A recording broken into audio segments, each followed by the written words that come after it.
Evening, everybody.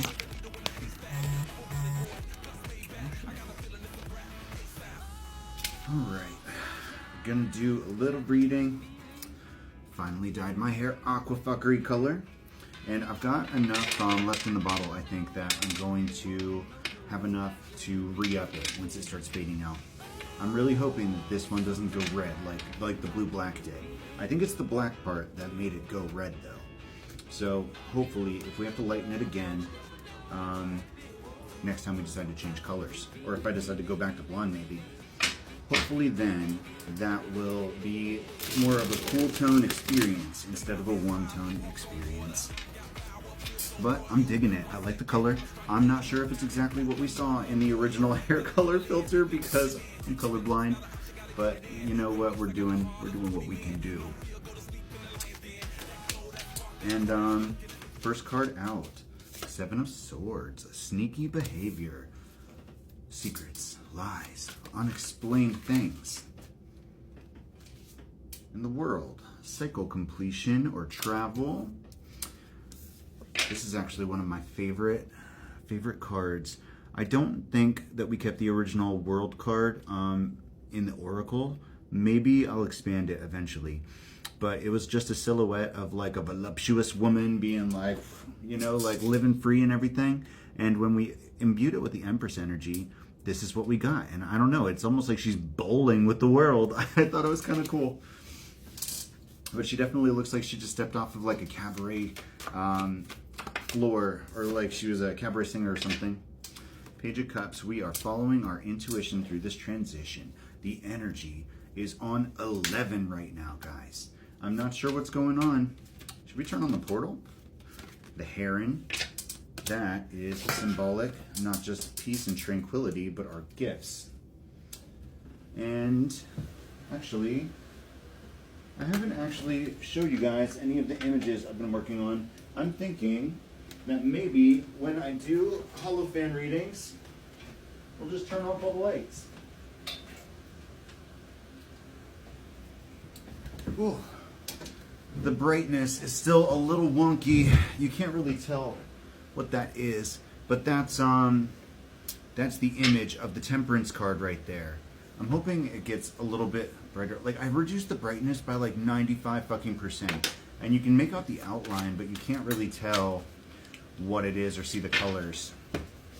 So I'm still tweaking it, but I was thinking, ooh, what the hell?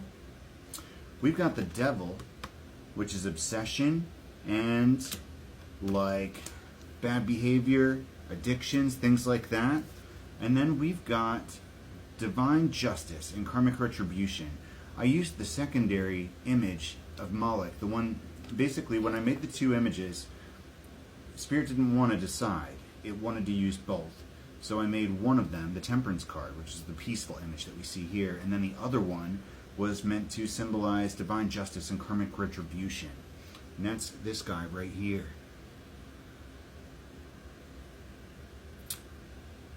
How interesting that as soon as I turn on the Holophane, that's what we pull.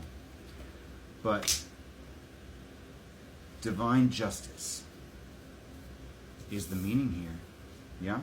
The Chariot is our confirmation card, which we see the heron, the devil, and then divine justice or karmic retribution. But I think this reflects Ace of Cups, the energy we're putting out into the world, the justice we are seeking. There might be a hint of vigilante energy here, but Four of Swords, we have a plan. And the Twin Hollies. You know, I'm not really sure what this card is supposed to mean. I was guided to put it in the deck, though.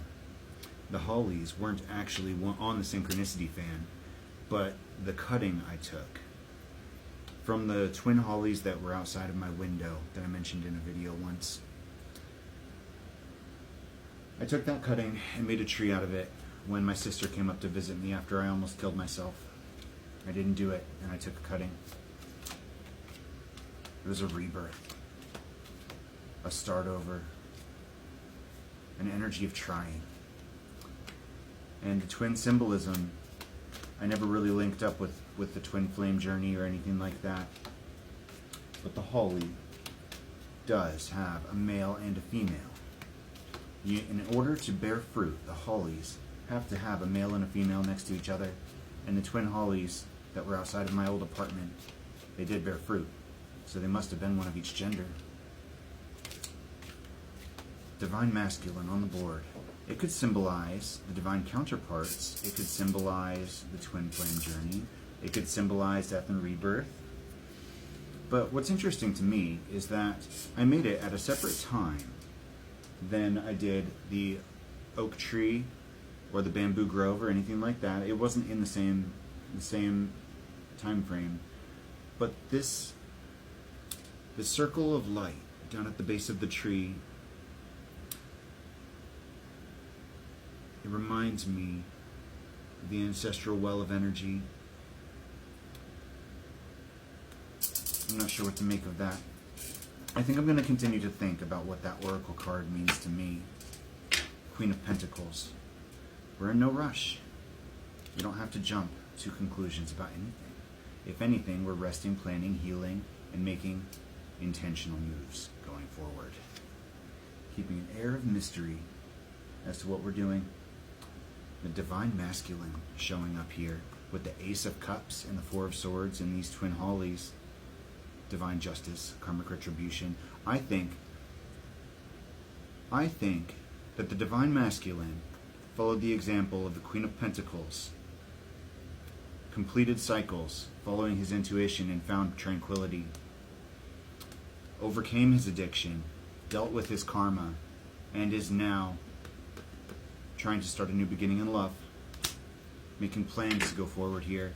I think maybe he's overcome the karmic, which this was the Emperor card before we used the Firebird. Okay, so basically what happened was we started off with the Firebird deck, and this was the Emperor in the Firebird deck.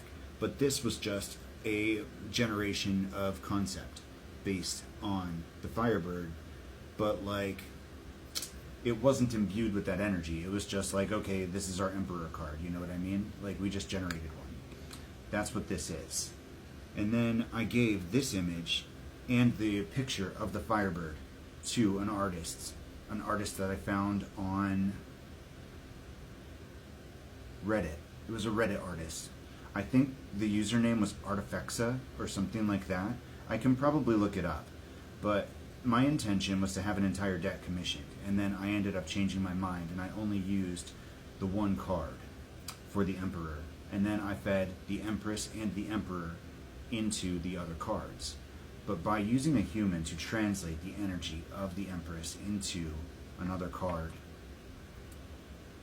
with this as the design principle, we were able to create an Emperor. And I rejected the first version that he gave me. He or she, I'm not sure about the gender. But when he designed the Emperor card, it wasn't even that I was unhappy with it. I told him that I didn't want that one, I wanted another one, and that I wanted to capture the power that is held in transmuting the energy of pain into power, overcoming darkness. And the Emperor card that we have in the deck currently does that. But we captured that energy using a human artist in design concept from the Firebird, and then fed that energy back to create the masculine cards in this deck, and then the Empress to create the feminine cards. How interesting. That's where this leading red, Judgment. And there was certain circumstances, certain times when the card started off male and I imbued it with feminine energy, and vice versa. I didn't keep all of the genders the same. Just like this, well, that lines up with our page here, which I've never seen a female page before, but there she is. And the Knight of Cups is female too. I think we challenge a lot of stereotypes in this deck. The Moon. The mysteries are alive here.